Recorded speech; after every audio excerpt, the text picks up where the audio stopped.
పుట్టి cousin sister లా ఉన్నా నాకే హారగిస్తావా? చిత్ర నువ్వు చాలా హద్దులు మీరుతున్నావు. అద్దా నీకు పుట్లు పీకుతా. పడుకుందాం రమ్మని పిలిచావు కదే, రా పడుకుందాం. రా చిత్ర రావే.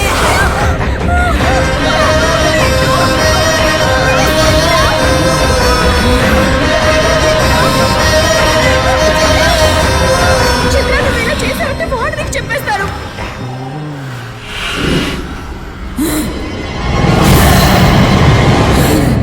దాని అమ్మ మొగుడికి చెప్పు, 6 మొగోళ్ళ మీదకి వస్తేనే నవ్వులు ఉమ్మేస్తా. ఆడది అదేంటే నేను మీతో ఆడుకుంటున్నాను అమాయకంగా కనిపిస్తున్నానా? అంటే ఇప్పుడు నాదే ఉండాలా? నువ్వు అంటే కిచ్చా, నువ్వు అంటే కసా, కోస్తా పేక.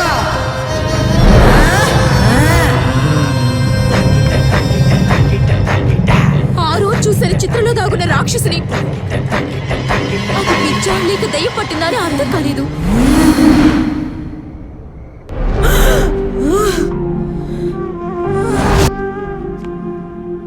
కొన్ని సమయాల్లో అలా ఎందుకు చేస్తుందో నాకు తెలియకపోవడం కాదు, ఆ స్థితిలో తనేం చేస్తుందో తనకే తెలియదు.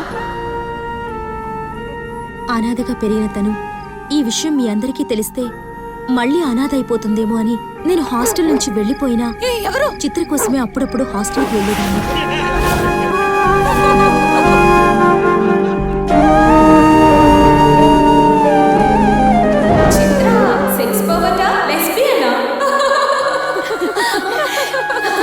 అంతకన్నా భయంకరమైనది 2 కలిసిన మదపిశాచి.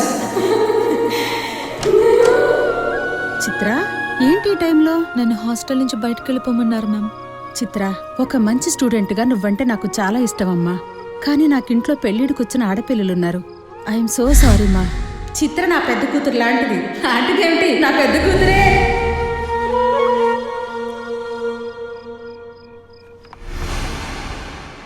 చిత్రాంగద ఎవరు? అదొక మగరాయుడు, ఆడపిల్లల్ని ఇబ్బంది పెట్టే చిత్రహింస. సార్థక నామదేవురాలు. ఆడాళ్లలో మగాళ్ళ ప్రవర్తించే వాళ్ళని చూశాను గాని చదువుకున్న వాళ్ళలో ఇలా ప్రవర్తించే అమ్మాయిని నేను ఎక్కడా చూడలేదు.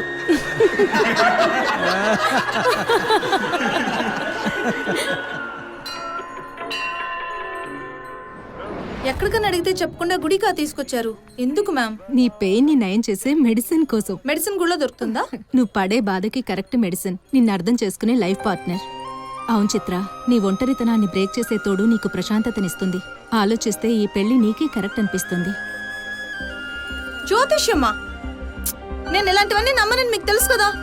నువ్వు నమ్మకపోయినా అబ్బాయి తరఫు వాళ్ళకి ఇలాంటి పట్టింపులు ఉంటాయి కదా. అయితే జాతక చక్రం వేద్దామంటే నీ డేట్ ఆఫ్ బర్త్ నీకే సరిగ్గా తెలీదు. అందుకే ఈ నాడి జోషి. అమ్మా, మీ బొటన వేలు ముద్రలు ఇవ్వండి. నేను చదువుకున్నాను స్వామి, సంతకం పెట్టగలను. మీ చదువుకందని శాస్త్రం అమ్మా ఇది. ఏంటి నాన్ సెన్స్? కాదు, 6th సెన్స్. కొన్ని వేల ఏళ్ల క్రితమే అగస్త్య మహాముని దూరదృష్టితో, దివ్య దృష్టితో ప్రతి మనిషి జీవితాన్ని ముందే ఊహించి రాసిన శాస్త్రం అమ్మా.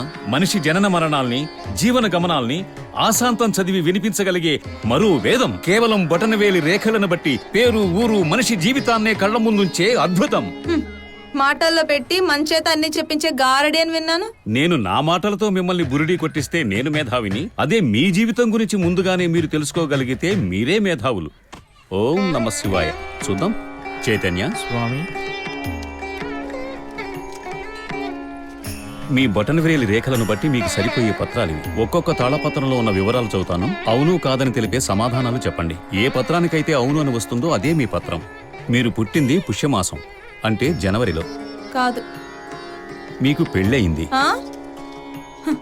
కాదు. మీరు ఉపాధ్యాయ వృత్తిలో కొనసాగుతున్నారు.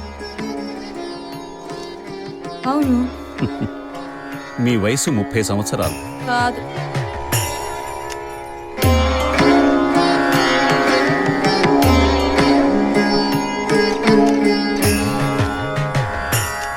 ఇక్కడున్న తాళపత్రాలన్నీ వెతికాను, మీ వివరం దొరకలేదు. వైదీశ్వరం కోవెలలో మహాశివనాడిలో మీ జాతక పత్రాలు దొరకచ్చు.